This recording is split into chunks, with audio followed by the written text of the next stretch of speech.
Olá, boa tarde. Hoje temos connosco o Tiago Nisa Ribeiro. Bem-vindo, Tiago. Tiago foi estudante da Universidade do Porto. Desde que acabou o curso, tem vindo a desenvolver um percurso profissional internacional. Mas nada melhor do que nos falares um bocadinho daquilo que tens vindo a fazer da tua vida profissional. Olá, Andréa. Bem, antes de mais, sim, fui estudante na Faculdade de Economia do Porto e quando terminei o curso fui para a Índia, fui para Nova Delhi, na qual trabalhei 6 meses, a fazer um pouco de marketing, um pouco de vendas, uma experiência mais cultural do que propriamente de trabalho, mas muito interessante. E depois mudei-me para Budapeste, na qual trabalhei na Sony Electronics, e neste momento estou na Diageo também em Budapeste, na qual trabalho numa área que se chama RPA, Robot Process Automation, na qual a minha primeira experiência na Índia tem muito interesse porque das coisas que eu faço é o paralelo entre Budapeste e os nossos escritórios em Bangalore, da qual frequentemente tenho de visitar, e portanto toda esta experiência tem sido muito enriquecedora, tanto a nível pessoal como a nível de carreira. Tiago, tens acompanhado a situação de pandemia que se vive em Portugal? Sim. No caso da tua área profissional, e dado que estás fora do país, tens sentido esse impacto com as viagens? A nível profissional, o impacto é mais a nível global da empresa. A Diageo é a maior distribuidora mundial e produtora de bebidas alcoólicas, portanto, tal como qualquer B2B ou B2C business, está a ter bastante impacto. Ainda assim, no que toca ao meu trabalho especificamente, não está a ser impactado, porque como eu trabalho com automação, todos esses objetivos e todos esses projetos continuam a ter bastante impacto na empresa e a ser bastante necessários, e agora mesmo ainda mais. Do ponto de vista pessoal, tenho um impacto bastante grande, porque, claro, tenho saudades do meu país, acima de tudo tenho saudades da minha família, e gostava muito de lá estar, e não estou. Mas pronto, é uma questão de alguns meses. Acho que para mim já estou um pouquinho mais calejado, dado que já estou fora do meu país há 5 anos, portanto já consigo gerir um bocadinho as expectativas e está ok. Consegues antever alguma alteração que esta nova realidade possa vir a ter na tua profissão, na tua área? Eu acho que isto vai, acima de tudo, na automação e em tudo o que seja automação em shared service centers, ou seja, são são centros de serviços partilhados, onde as empresas, em geral, que canalizam e centralizam as suas funções financeiras e de back-office, vai ter um impacto muito grande, porque os mercados que esses centros estão a servir estão a ser impactados e vão ser impactados ainda mais.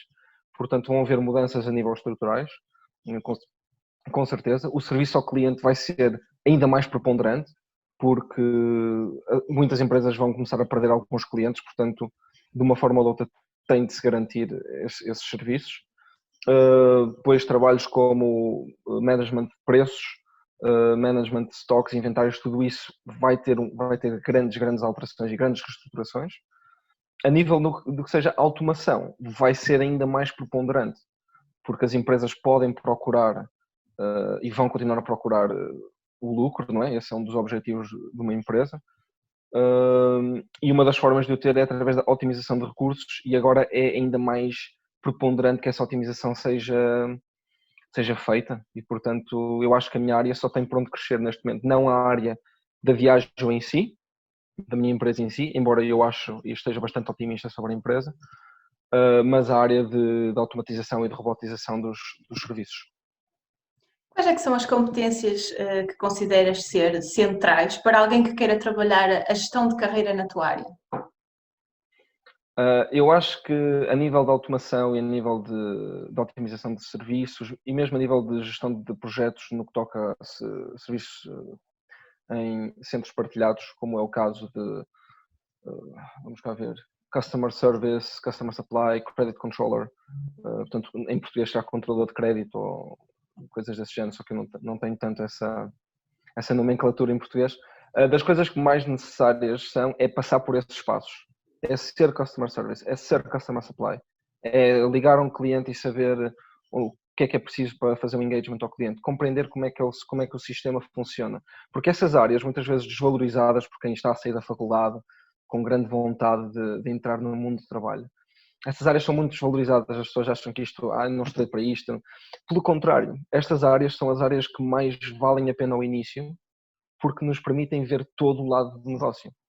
Um customer service que fale com o cliente e que fale com a planta ou com o serviço de produção e que fale com o vendedor, tem 3 vertentes automáticas de compreender como é que o negócio funciona. E eu não digo que uma pessoa tenha que fazer isto 5 ou 6 anos cada uma das áreas. Eu, pessoalmente, fiz percursos bastante curtos em cada uma destas posições. Mas isto permite-me ver a empresa de um ponto de vista end-to-end. Ou seja, quando eu automatizo um processo, quando eu olho para um processo para automatizar, eu não posso ter uma visão completamente afunilada daquele projeto, porque se eu me esquecer da envolvência, então o processo vai falhar. Portanto, é fundamental que se compreenda como é que controlos são impactados, como é que o cliente é impactado, como é que o serviço é impactado e mesmo como é que os utilizadores do projeto, que isso também é uma coisa que muitas vezes quem está a fazer automatização simplesmente diz, não, os users vão utilizar porque a gente diz-lhes que vão utilizar. E não é assim. Portanto, tudo isto é muito importante que as pessoas passem por estas experiências na pele. Não é preciso grandes anos de experiência nisto, mas alguma coisa vale mesmo muito a pena. Carreira internacional era algo já planeado desde o do percurso académico ou surgiu? Surgiu por alguns pontos de vista pessoais, mas acima de tudo por ponto de vista de trabalho. Eu acho que é ignorar que o mercado internacional, não podemos ignorar isso, basicamente. A Índia foi logo um dos primeiros objetivos, porque em 2015 e 2014, quando eu fui para a Índia, eu identifiquei que poderia ser um país de grande expansão nos próximos 10, 15 anos. Portanto, conhecer a cultura era interessantíssimo. E neste momento onde eu trabalho em Budapeste, mas frequentemente eu trabalho com os clientes da América Latina há 3 anos. Quando trabalhava na Sony, frequentemente fazia viagens a Barcelona para fazer algum, o que chamamos de knowledge transfer, a transferência de conhecimento.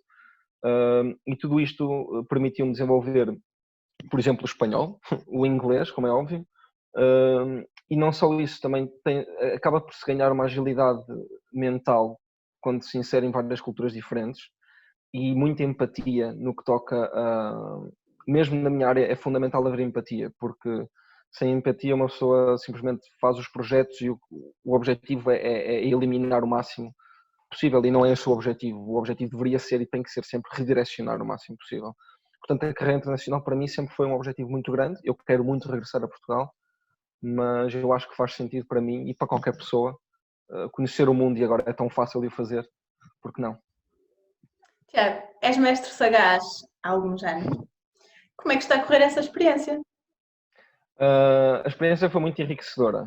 A minha, já não me lembro, mas a minha aprendizante, vamos dizer assim, não sei. Agora Aprendiz. já aprendiz, aí está, peço desculpa. A minha aprendiz foi uma pessoa excepcional, Patrícia, que fez um curso de faculdade muito interessante em contabilidade e na altura foi muito interessante eu compreender porque é que ela queria ir para a contabilidade, o que é que ela estava à procura, quais eram os objetivos dela.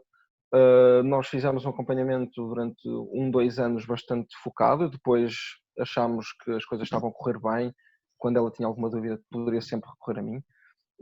Eventualmente agora se calhar retomar porque ela vai agora entrar no mercado de trabalho.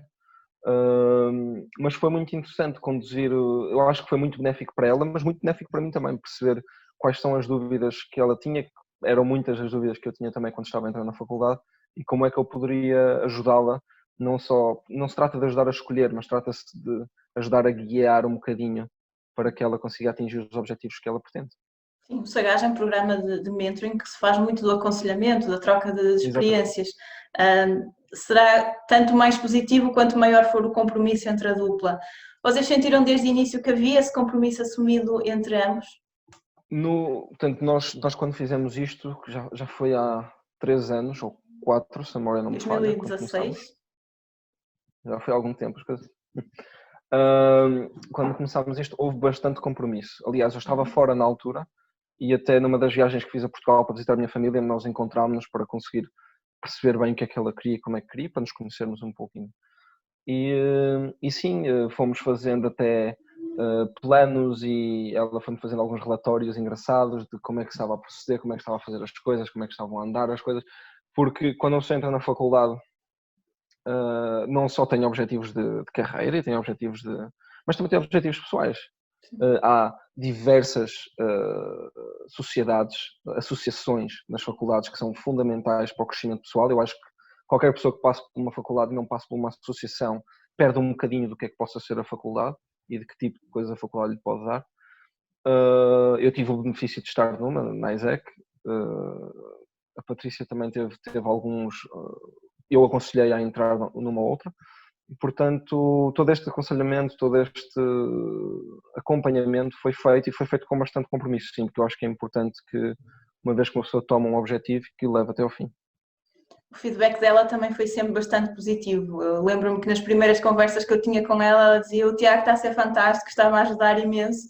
Porque uma coisa é um jovem ter um irmão mais velho, ou os pais que possam aconselhar, outra coisa é alguém que tenha passado pelo mesmo percurso, essa experiência de associações, de universidade. Há pouco disseste que é uma relação que também traz ganhos para o lado do mestre. Sentiste de facto que foi enriquecedor para ti, enquanto pessoa, enquanto profissional? Claro que sim, claro que sim.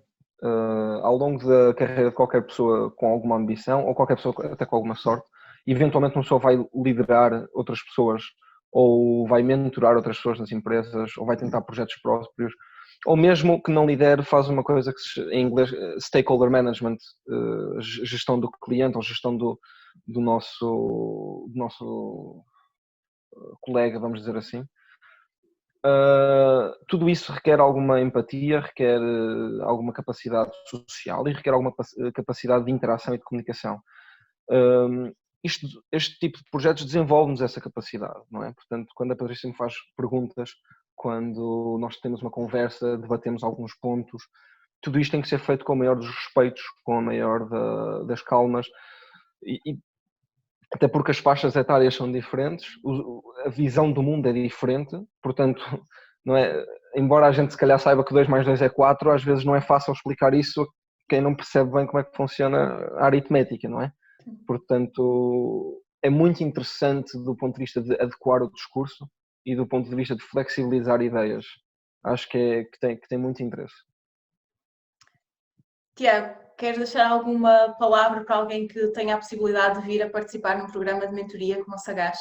Quer seja no papel do mestre, quer no papel do aprendiz? Para qualquer pessoa que queira ser aprendiz, eu acho que é um projeto que vale muito a pena, porque uma pessoa acaba por ter um acesso privilegiado à mente e às experiências de outra pessoa. E não é como abrir um YouTube e ver um TEDx, na qual há uma conversa já bastante standard, mas é uma coisa muito personalizada e se o compromisso for bom, é uma coisa que pode ajudar bastante. Em relação a qualquer pessoa que queira ser mentor, eu acho que é uma experiência muito enriquecedora. Qualquer pessoa que chegue a um ponto em que alguém lhe queira dizer quer ser o meu mentor, é porque essa pessoa se calhar fez um percurso interessante e qualquer pessoa que tenha feito um percurso interessante tem o dever, na minha opinião, de partilhar as suas experiências e tentar conduzir uma nova geração, umas novas pessoas a que façam também esses percursos que possam ser bons, enriquecedores e de sucesso.